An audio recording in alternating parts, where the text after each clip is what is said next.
नमस्कार।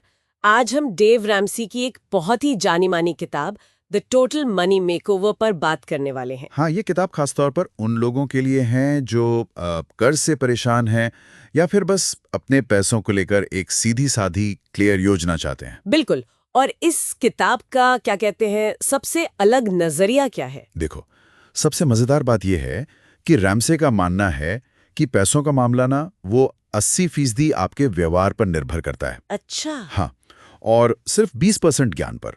मतलब आपकी आदतें क्या हैं, आपकी सोच क्या है, वो ज्यादा जरूरी है। तो मतलब ये सिर्फ नंबर्स का खेल नहीं है। बिल्कुल नहीं, ये माइंडसेट बदलने की बात है। तो आज हम इसी पर गहराई से बात करेंगे। किताब के जो मुख्य सिद्धांत हैं और वो जो मशहूर 7 बेबी स्टेप्स हैं उनको समझेंगे। हाँ, और ये भी देखेंगे कि ये किसके लिए कितना कारगर है और कहाँ शायद इसकी कुछ सीमाएं भी हैं। चलिए शुरू करते हैं फिर। तो सबसे पहली बात जो किताब कहती है और जो थोड़ी सख्त भी लग सकती है, वो ये है कि कर्ज आपका दुश्मन है। दुश्मन मतलब हर तरह का कर्ज। हाँ, बिल्कुल। Credit card, student loan, car loan, सब उनका पहला लक्ष्य ही है कर्ज से पूरी तरह मुक्ति। वो एक बाइबल की कहावत भी बताते हैं कि उधार लेने वाला उधार देने वाले का गुलाम होता है। ये तो काफी स्ट्रॉन्ग स्टेटमेंट है। हाँ, और इसी सोच पर मतलब उनकी पूरी फिलॉसफी टिकी है। और क्रेडिट कार्ड से तो वो कहते हैं बिल्कुल दूर रहो, कैंची चला दो उन पर। हाँ हाँ, कहते हैं इस्तेमाल ही मत करो। और दूसरा सिद्धांत है अपनी चादर देखकर पैर पसारो। मतलब जितना कमाते हो उससे कम में खर्चा चलाओ। ये तो खैर बेसिक सलाह है पर जरूरी है। बिल्कुल। और एक और अहम चीज, इमरजेंसी फंड। वो कहते हैं सबसे पहले चाहे छोटा सा ही सही एक इमरजेंसी फंड बनाओ। हाँ, वो $1000 वाला। हाँ, किताब में $1000 है जो भारत में करीब 80,000 रुपए हो गए। ये इसलिए ताकि कोई अचानक खर्चा आ जाए तो आप फिर से कर्ज ना लें। सही बात है, ये एक बफर दे पाए। अच्छा, तो अब आते हैं उन 7 बेबी स्टेप्स पर। ये क्या है? हाँ, ये किताब का कोर है। स्टेप 1 तो यही है, $1000 या 80,000 रुपए का छोटा इमरजेंसी फंड। ठीक है, इसके बाद? स्टेप 2 है डेट स्नोबॉल मेथड। इसमें आप अपने सारे कर्ज, घर के लोन को छोड़कर लिस्ट करते हैं, सबसे छोटे से शुरू करके सबसे बड़े तक। अच्छा। और फिर आप सब पर मिनिमम पेमेंट करते हुए जो भी एक्स्ट्रा पैसा बचता है वो सारा सबसे छोटे वाले कर्ज पर डालते हैं। जब वो खत्म हो जाए तो अगले छोटे वाले पर। लेकिन इसमें एक सवाल आता है। गणित तो कहता है कि जिसमें सबसे ज्यादा ब्याज है उसे पहले चुकाओ, उसमें पैसे ज्यादा बचेंगे, है ना? हाँ बिल्कुल, ये इसकी सबसे आम आलोचना है। जो आप कह रही हैं उसे डेट एवलांच कहते हैं और गणितीय रूप से वो बेहतर है। तो फिर रैमसी ये स्नोबॉल क्यों कहते हैं? उनका तर्क साइकोलॉजिकल है।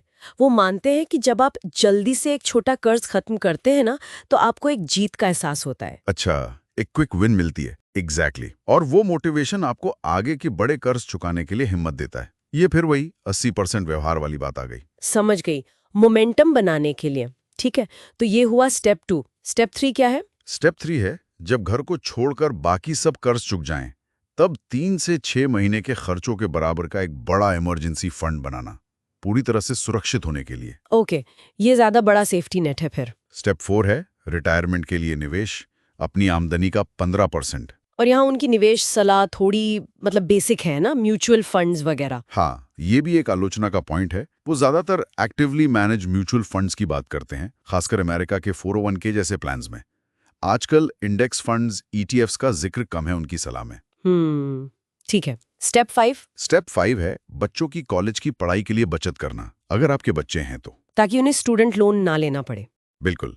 स्टेप 6 है अपने घर का लोन जल्दी से जल्दी चुकाना, मतलब पूरी तरह कर्ज मुक्त होना।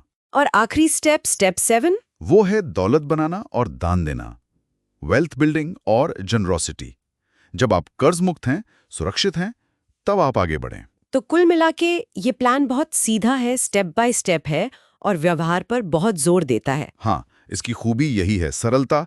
और बहुत सी सक्सेस स्टोरीज भी हैं जो बताती हैं कि ये काम करता है। लेकिन कमियां भी हैं, जैसा हमने बात की। क्रेडिट कार्ड बिल्कुल इस्तेमाल ना करना शायद आज के दौर में सबके लिए प्रैक्टिकल ना हो। सही कहा। और निवेश की सलाह भी थोड़ी सीमित है।